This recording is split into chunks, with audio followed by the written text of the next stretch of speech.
Pernahkah kamu bertanya, kenapa kita hanya belajar alfabet Latin di sekolah, padahal leluhur kita punya ratusan aksara sendiri? Siapa yang membuat tulisan-tulisan itu hilang dari kehidupan kita? Di sebuah ruang arsip yang berdebu, di antara lembaran lontar yang rapuh dan batu prasasti yang nyaris tak terbaca, ada pertanyaan yang terus bergema. Siapa yang pertama kali menghapus aksara leluhur kita? Nusantara pernah memiliki ratusan aksara yang hidup berdampingan, dari aksara Jawa kuno, Bali, Bugis Lontara, Batak, sampai Kaganga di Sumatera Selatan. Mereka bukan sekadar simbol, melainkan jantung peradaban. Di sanalah dicatat silsilah raja, doa-doa kepada Tuhan, petunjuk menanam padi, hingga ramalan bintang. Namun hari ini, kebanyakan orang Indonesia hanya mengenal alfabet Latin dan sedikit aksara Jawa atau Bali di mata uang dan tugu peringatan. Kemana perginya tulisan-tulisan itu? Apakah mereka hilang karena perkembangan zaman? Ataukah ada perang budaya yang diam-diam memaksa mereka tenggelam? Di balik lembaran lontar yang mulai lapuk, ada cerita tentang penindasan, perintah kolonial, dan strategi kuasa yang jarang dibicarakan. Bayangkan abad-abad yang lalu, di keraton-keraton dan pesisir-pesisir, aksara Nusantara begitu hidup. Di Bali, lontar-lontar digurat dengan pisau kecil lalu dihitamkan dengan jelaga untuk mengabadikan ajaran suci. Di Sulawesi, aksara lontara dipakai untuk mencatat pelayaran dan perjanjian antar suku. Di Sumatera, aksara ulu menjadi saksi lahirnya syair dan mantra-mantra yang diwariskan. Ini bukan sekadar tulisan, tapi identitas dan memori kolektif. Namun kedatangan kolonial mengubah segalanya. Belanda, dengan misi dagang dan politiknya, menyadari bahwa menguasai bahasa berarti menguasai pikiran. Mereka membawa sistem pendidikan yang memaksa rakyat belajar alfabet Latin demi kepentingan administrasi kolonial. Perlahan-lahan,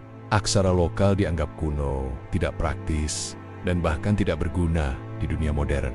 Ini bukan proses alami, melainkan strategi yang sistematis. Arsip-arsip Belanda mencatat bagaimana sekolah-sekolah pribumi diarahkan untuk meninggalkan aksara lokal. Anak-anak diajari menulis nama mereka dengan huruf Latin, bukan lagi dengan tulisan nenek moyang mereka.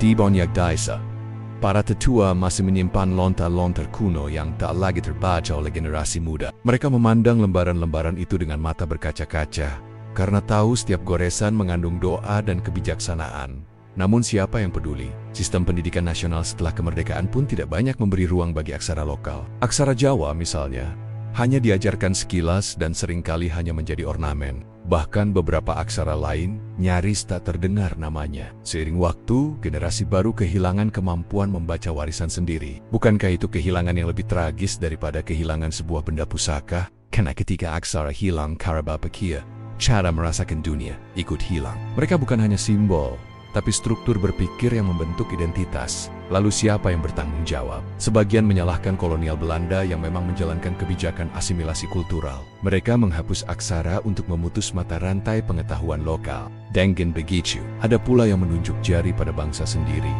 yang setelah merdeka gagal menghidupkan kembali aksara itu. Kita lebih sibuk membangun kota, pabrik, dan sistem birokrasi, daripada menjaga manuskrip-manuskrip tua di desa-desa. Dan ketika ada yang berjuang menghidupkan aksara, mereka sering dianggap romantis, tidak realistis, atau bahkan sekadar hobi eksklusif. Ini bukan hanya soal alfabet, ini soal harga diri sebagai bangsa. Mengapa bangsa lain bisa menjaga runik atau hieroglifnya, sementara kita membiarkan aksara kita lenyap? Di balik semua itu, ada cerita pahit tentang penghancuran. Beberapa catatan kuno sengaja dibakar karena dianggap mengandung ajaran lama yang bertentangan dengan doktrin baru yang dibawa penjajah. Ada lontar-lontar yang dijual ke kolektor Eropa demi uang, lalu sekarang tersimpan di museum-museum Belanda, Inggris, atau Jerman. Ketika ahli kita ingin mempelajarinya, mereka harus meminta izin dari negeri jauh.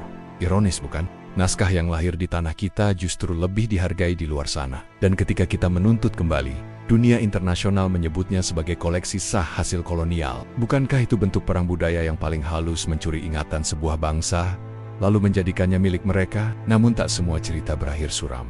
Beberapa komunitas adat mulai bergerak. Di Toraja, anak-anak muda belajar kembali menulis lontara, merekam lagu-lagu lama dalam tulisan leluhur. Di Jawa, sejumlah sekolah mulai mengajarkan aksara Jawa secara intensif, bukan hanya sebagai pelengkap. Di Sumatera, para peneliti lokal menggali kembali aksara ulu dari prasasti yang hampir hilang. Mereka sadar bahwa aksara bukan sekadar hiasan, melainkan kunci untuk memahami cara pikir dan cara hidup nenek moyang. Tantangan terbesar mereka bukan hanya mengajarkan huruf, tetapi melawan arus besar globalisasi yang membuat anak-anak lebih tertarik pada huruf-huruf modern di layar ponsel. Perang budaya tak selalu tampak dalam bentuk senjata. Kadang ia hadir dalam buku pelajaran yang mengabaikan aksara leluhur.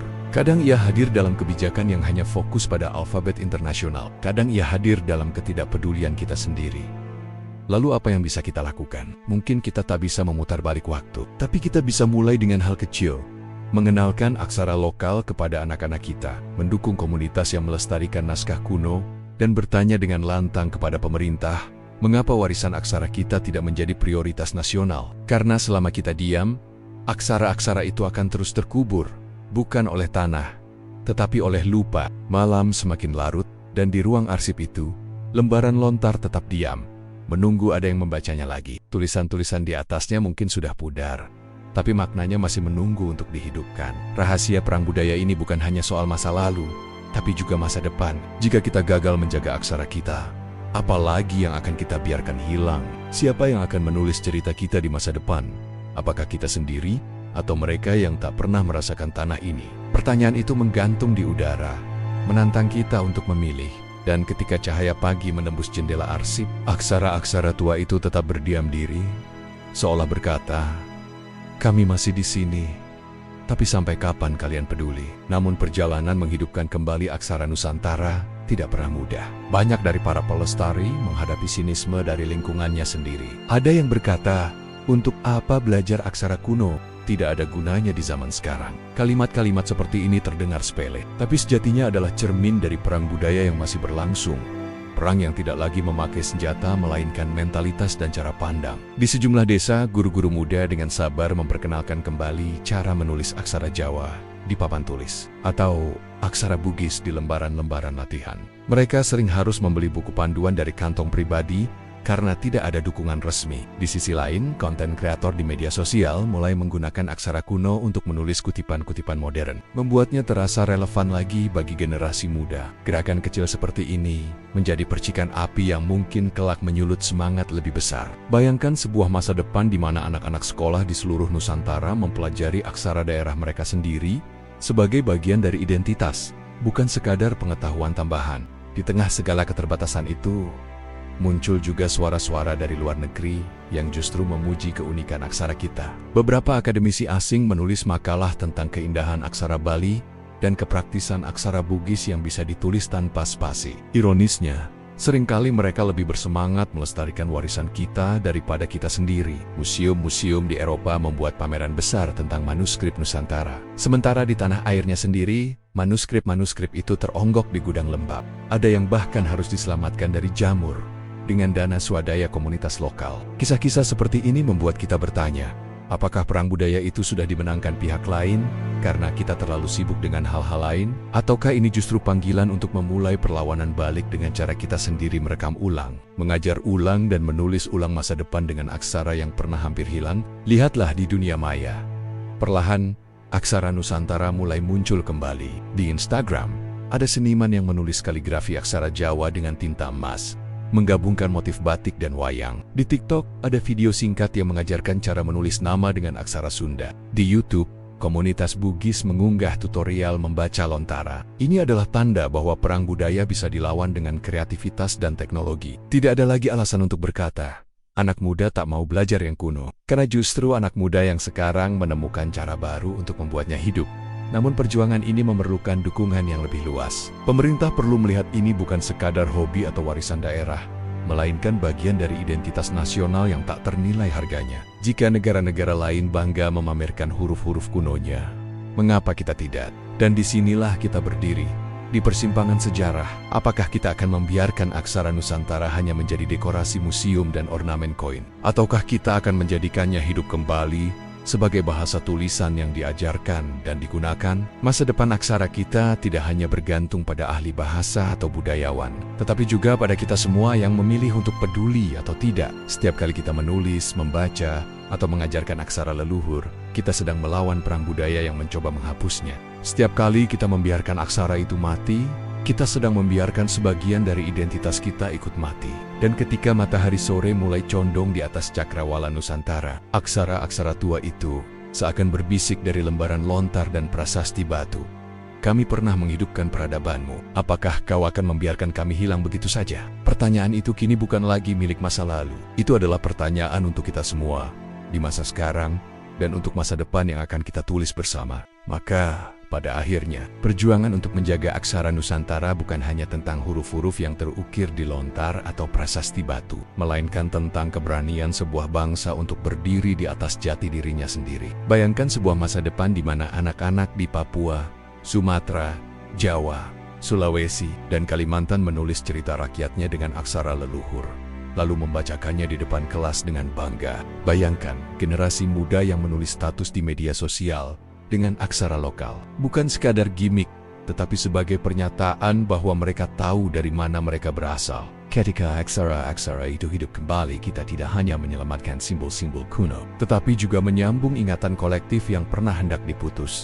Disinilah kita mengerti, perang budaya tak selalu dimenangkan oleh pihak dengan senjata paling kuat atau teknologi paling canggih, tetapi oleh mereka yang punya keyakinan untuk menjaga warisan. Karena aksara bukan sekadar tanda, melainkan jembatan antara masa lalu dan masa depan. Dan saat kita menulis ulang masa depan dengan huruf-huruf yang hampir hilang itu, dunia akan tahu bahwa bangsa ini tidak mudah dihapus dari sejarahnya sendiri. Maka biarlah suara aksara itu kembali bergema, bukan hanya di museum-museum asing, tetapi di setiap hati yang mau mengingatnya. Karena jika suatu hari nanti aksara Nusantara lenyap, bukan hanya huruf yang hilang, tapi jiwa sebuah bangsa yang ikut terkubur. Dan selama kita masih bisa membaca, menulis, dan mengajarkannya, perang budaya itu belum selesai dan kita masih punya kesempatan untuk menang. Jika suatu hari aksara-aksara leluhur itu benar-benar punah, apakah kita siap kehilangan bagian dari jiwa bangsa ini? Atau justru, sekarang waktunya kita yang menulis ulang sejarah dengan huruf kita sendiri? Menurut kamu, siapa yang paling bertanggung jawab atas hilangnya aksara-aksara Nusantara? Tulis pendapatmu di kolom komentar. Jangan lupa klik like, share video ini ke teman-temanmu, dan subscribe supaya kita bisa terus menghidupkan kembali warisan leluhur.